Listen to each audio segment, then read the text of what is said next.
Doctor Ashok Kumar Mishra के channel awakening by doctor Ashok Kumar Mishra में आप सभी श्रद्धालुओं का हार्दिक स्वागत है, अभिनंदन है। आज नवरात्र का प्रथम दिवस है। इस दिन माँ शैलपुत्री की आराधना की जाती है। उनकी आराधना अत्यंत फलदायी मानी जाती है। माँ दुर्गा के विविध स्वरूपों की हम इन 9 दिनों में पूजा अर्चना करते हैं। उनके उन स्वरूपों का स्मरण करते हैं जिससे हमारे जीवन में सकारात्मक ऊर्जा का वास होता है। हमें निरंतर आगे बढ़ने की प्रेरणा मिलती है। इसीलिए लोग व्रत रखते हैं, पूजा करते हैं और अपनी संपूर्ण ऊर्जा एकत्रीकरण के लिए जो भी संभव प्रयास होते हैं वो इस दिशा में करते हैं ताकि हम इन 9 दिनों के माध्यम से देवी माँ का आशीर्वाद प्राप्त करें, हमारा जीवन सुखमय हो, जीवन में शांति का वास हो, समस्त सुख हमें मिले, हमारे परिवार के लिए समस्त सुखों की प्राप्ति हो। नवरात्रि का प्रथम दिन माँ शैलपुत्री की आराधना का दिन है। माँ शैलपुत्री के दिव्य स्वरूप, उनके महत्व और उनसे मिलने वाली आध्यात्मिक प्रेरणा पर आज हम विचार करेंगे। नवरात्रि वास्तव में शक्ति की उपासना का पर्व है और इसे महापर्व इसलिए कहा जाता है क्योंकि यह 9 दिन तक चलता है। आज का जो पहला दिन है वह माँ शैलपुत्री का दिन है। माँ शैलपुत्री का नाम 2 शब्दों से मिलकर बना है, शैल और पुत्री। शैल अर्थात पर्वत, पुत्री मीन्स पुत्री का अर्थ है कन्या संतान।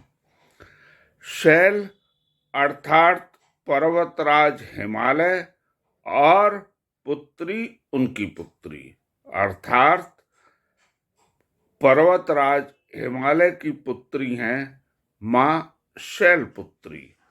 माँ शैलपुत्री का स्वरूप अत्यंत शांत, सौम्य और तेजस्वी है। वे नंदी बैल की सवारी करती हैं जो धर्म और श्रद्धा का प्रतीक है। उनके दाहिने हाथ में त्रिशूल और बाएं हाथ में कमल का पुष्प होता है। उनका मस्तक चंद्रमंडल को सुशोभित करता है जो उनकी दिव्यता का प्रतीक है। श्वेत वस्त्रों में सजी माँ शैलपुत्री शुद्धता, संयम और तपस्या का प्रतीक हैं। उनके संबंध में पूर्व जन्म की कथा इस प्रकार कही जाती है कि पहले वो सती के रूप में जानी जाती थी। वे राजा दक्ष की पुत्री थी और उनका विवाह भगवान शिव से हुआ था। राजा दक्ष ने जब यज्ञ किया तो उन्होंने भगवान शिव का अपमान किया और सती को इसीलिए आमंत्रित नहीं किया।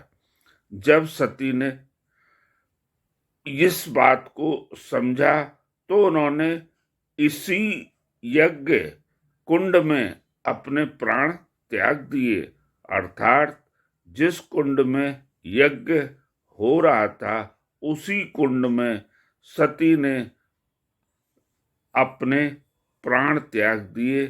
अगले जन्म में उन्हें हिमालय राज के घर जन्म प्राप्त हुआ और वह शैलपुत्री के नाम से विख्यात हुई। एक बार फिर उन्होंने कठोर तपस्या की और भगवान शिव को पति के रूप में प्राप्त किया। इस प्रकार देवी माँ शैलपुत्री आध्यात्मिक तप, आत्मबल और समर्पण का मूर्त स्वरूप हैं। नवरात्र के पहले दिन मां शैलपुत्री की पूजा करने से साधक का जो आंतरिक मूलाधार चक्र है वह सक्रिय होता है और हमारी आत्मिक आध्यात्मिक यात्रा का आधार यही मूलाधार चक्र है। मूलाधार चक्र जागृत होने से साधक के भीतर स्थिरता, आत्मविश्वास, ऊर्जा और संतुलन का वास होता है। जो व्यक्ति के जीवन में अनिश्चितता, भय और मानसिक अस्थिरता को दूर करने में समर्थ है, मां शैलपुत्री की उपासना अत्यंत फलदायी होती है। मां शैलपुत्री हमें सिखाती हैं कि जीवन में चाहे कितनी भी कठिनाइयां आए, हमें अपने कर्तव्यों, साधना और सत्य के मार्ग से हटना नहीं चाहिए। वे हमें धैर्य, शिक्षा और तप की महत्ता का बोध कराती हैं। उनकी पूजा से जीवन में सकारात्मक ऊर्जा का संचार होता है, मानसिक शांति की प्राप्ति होती है और आत्मबल में बढ़ोतरी होती है। इसलिए प्रत्येक मनुष्य को इस दिवस पूजा अर्चना करनी चाहिए ताकि वह मां देवी के इन सभी गुणों को धारण कर सके। उनकी उपासना के लिए मां शैलपुत्री की प्रतिमा अथवा चित्र के समक्ष दीपक जलाना चाहिए और शुद्ध जल, फूल, चंदन, अक्षत उन्हें अर्पण करना चाहिए। इस अवसर पर दुर्गा सप्तशती का पाठ करना चाहिए और विशिष्ट रूप से इस मंत्र से उनकी पूजा करनी चाहिए। वंदे वांछित लाभाय चंद्रार्थ कृत शेखराम। वंदे वांछित लाभाय चंद्रार्थ कृत शेखराम वर्षारूढ़ाम शूलधराम शैलपुत्री यशस्विनीम। अर्थात मैं मां शैलपुत्री का वंदन करता हूं जो चंद्र को शिरोभूषण के रूप में धारण किए हुए हैं और जो वृषभ पर सवार हैं। उनके हाथ में त्रिशूल है और वे समस्त इच्छाओं की पूर्ति करती हैं। इस नवरात्र को प्रथम दिन हम मां शैलपुत्री से यह प्रार्थना अवश्य करें कि वे हमें भी अपने समान आत्मबल, संयम और सच्ची श्रद्धा का वरदान दें। उनके आशीर्वाद से हमारे जीवन में शांति, सुख और सार्थक उद्देश्यों का वास होगा और हमारे जीवन में, हमारे परिवार के लोगों में एक सुख का संचार होगा, खुशियों का आगमन होगा और हम जिन इच्छाओं की कामना करते हैं उनकी पूर्ति की तरफ हमें आगे बढ़ने का अवसर मिलेगा। हमारा उन्नति का मार्ग प्रशस्त होगा।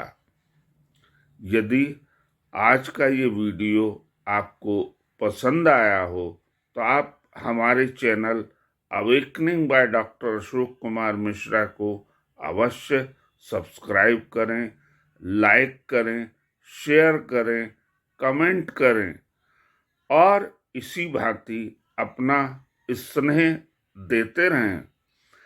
कल हम एक नए विषय पर वीडियो लेकर आपके समक्ष आएंगे। तब तक के लिए सभी श्रद्धालुओं को, दर्शकों को मेरा धन्यवाद और अपना स्नेह सदैव बनाए रखें। धन्यवाद।